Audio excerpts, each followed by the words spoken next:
Okay, now that we've spoken about epithelial tissue, connective tissue, muscle tissue, and nerve tissue, we can talk about part of the integumentary system, which is skin, hair, and nails. The skin actually has all four types. When we look at the skin, we look at the top layer, which is the epidermis. The layer lower than that, the dermis, and you see the dermis has two layers. The upper 20% is called the papillary layer, and the lower 80% is called a reticular layer. The epidermis above has 5 microscopic layers. Below the dermis is the hypodermis, sometimes called the subcu because it's the subcutaneous. Let's look at the 5 layers of the epidermis. Little silly mnemonic when we look at the histology of it, or microscopically. Notice all the layers start with stratum, which means layer, all of them. So we have one layer here, 1, 2, 3, 4, and then right here, these two will fall under 5. Cher loves getting skin Botox. Cher loves getting skin Botox. If you're too young and you don't know who Cher is, you can look it up on the internet. She's been very vocal in her career over the years that she's had lots of Botox and plastic surgery. So I'm not saying it, to demean a person or to tease a person, but it's just an easy way to remember it. Cher loves getting skin Botox. Are the main layers of the epidermis. Cher for the C in corneum, loves for lucidum, G for getting granulosum, Cher loves getting, skin for spinosum, Botox for basal layer. Now sometimes that basal layer is called stratum germinativum, the stratum basal layer, but they're both that bottom layer. And in that bottom layer, which is made up of germinative cells or stem cells, these cells are going to move upward when they reproduce and regenerate and multiply and divide. They move upward. And it takes about 4 weeks to go from down here all the way to the top layer where it's dead cells, and then they just start to slough off. Okay? We also have dermal papilla. Now this is up the epidermis, right? So everything up here is epidermis, and when you get below that, now we have the dermis. So these hills here are called dermal papilla. They're involved in making your fingerprint. Okay? Okay, when we look at Cher loves getting skin Botox, we can see the layers here once again. So let's change the color here if I could. Let's make it green. So here is the stratum corneum. And again, this layer, everything from the top down to here, it's about 25 to 30 layers of stratified squamous epithelium, right, to protect us.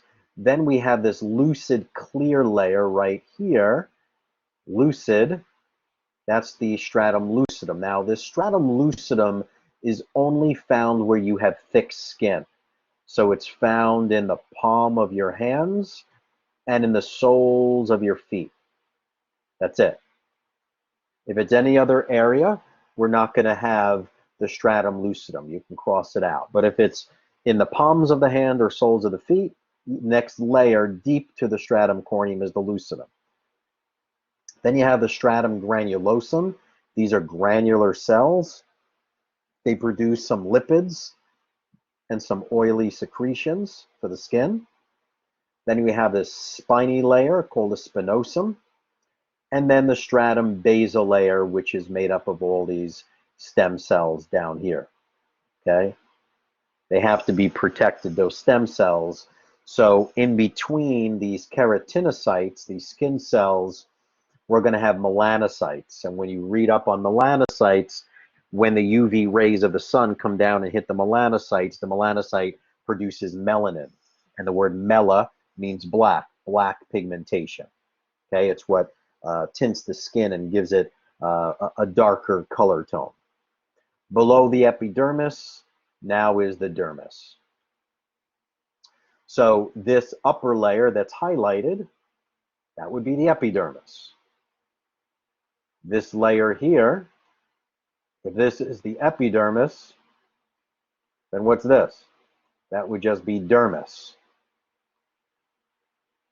And what's this one here at the bottom?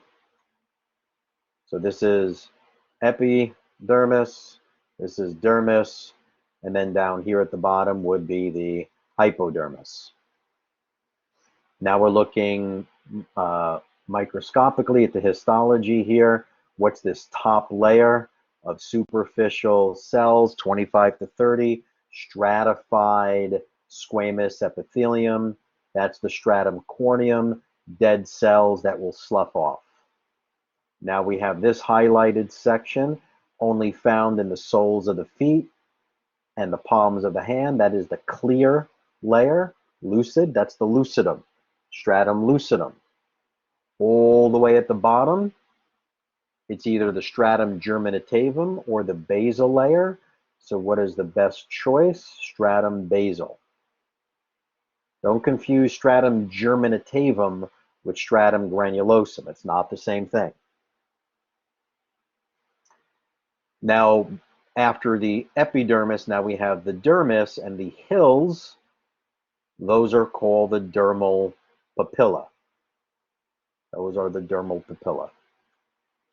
Okay, and to finish up, we'll finish up with the nails. The nails are really neat. The nails are part of my examination, as is the skin. When I look at my patients, the skin gives me a lot of information about their health. If their skin is not healthy and the skin is epithelium, it tells me what's happening to the epithelial tissue within their body, especially their blood vessels, right? So now the nails tell me a lot of what's happening metabolically as well. So this is the free edge of the nail. This is the nail body. That should always be pinkish because we can see the blood underneath there. Then we have the lanula. Then we have the enpontium, the cuticle. And then we have the nail root, which is where the matrix is. The matrix is cells that multiply and divide that will push the nail up this way, much like the stratum basal layer has the stem cells that push the skin upward. So now we're looking at a cross section of the distal phalange. And let's see if I can make this blue. So here is the free edge of the nail. Then we have the nail body. That's the visible portion, right from here to here. Then we have the lanula. That always looks a little bit paler. That's normal. Then we have the cuticle or the enpontium back here. This is where a lot of infections take place when people bite their nails and they have bacteria in their mouth, and the bacteria spreads here. It gets all infected and red, or you go to a nail salon and you're using someone else's equipment that wasn't sterilized properly. Not so good, right? Then we have the nail root back here, and this is the matrix. So the nail matrix, that's the epithelium that's proximal to the nail root, and it contains the dividing cells that are going to produce new nail cells. Okay? And the same structures we can see here. See the nail bed, the nail body, cuticle. Here's the nail root. This is the bone or the phalange. Let's take a look what I've seen pop up on some quizzes here. So the highlighted structure here, that is going to be the nail body. This one right here, that highlighted structure, that's going to be the nail root. Notice it wasn't asking you nail root or nail matrix. It wouldn't trick you like that. They're too close. Now, the nails are really important because I look at them and I can pick up when I shake someone's hand, I turn over and I look at the nails, right? And I want to see what information can that tell me about an individual's health.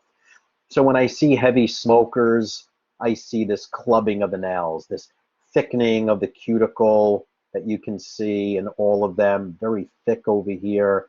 And you can see like it's bowing down, it's rounding. We call it clubbing. We'll see this really big with people with lung disease and heavy smokers, emphysema. We also see it with irritable bowel disease, with IBD. We'll see it in severe cases of cardiovascular due to poor oxygenation, like with lung disease, liver disease, and even AIDS. When we see whitening here, we're thinking that's no good, right? When we see whitening here or whitening of the tongue, similar concept, but we're thinking anemia due to lack of oxygenation, or the heart is failing to pump oxygenated tissues throughout the body. Liver disease and even malnourishment. But first on my list is going to be anemia. If it's congestive heart failure, we're going to see not only whitening, we'll probably see some clubbing. This one I saw not too long ago on one of my patients where I saw this line here. And this is a pretty serious type of cancer. It's called subungual melanoma. It's a dangerous type of skin cancer. It could be 5 years for the person's life, maybe 10 years if it's caught nice and early. So, you know, nails are really important. They tell us lots of information. I could pick up anemias, iron deficiency, thyroid problems, fungus, AIDS, cancer, chemotherapy, diabetes, thyroid issues. So many different problems can show up with the fingernails. Here we can see with different types of thyroid issues and endocrine conditions, B vitamin deficient. When you see these type of ridges where it looks like candle wax is dripping on the nails, we know that something is going on with the individual. We just have to dig deeper. So we do thorough blood chemistry on this individual to see, is it an endocrine issue? What is their blood sugar like? What is their thyroid stimulating hormone like? What is their cortisol levels like? Is there B vitamin deficiency? We're looking at their stress levels in their life, as well as hormone panels, right? Because we know something's going on, we just have to uncover what it is.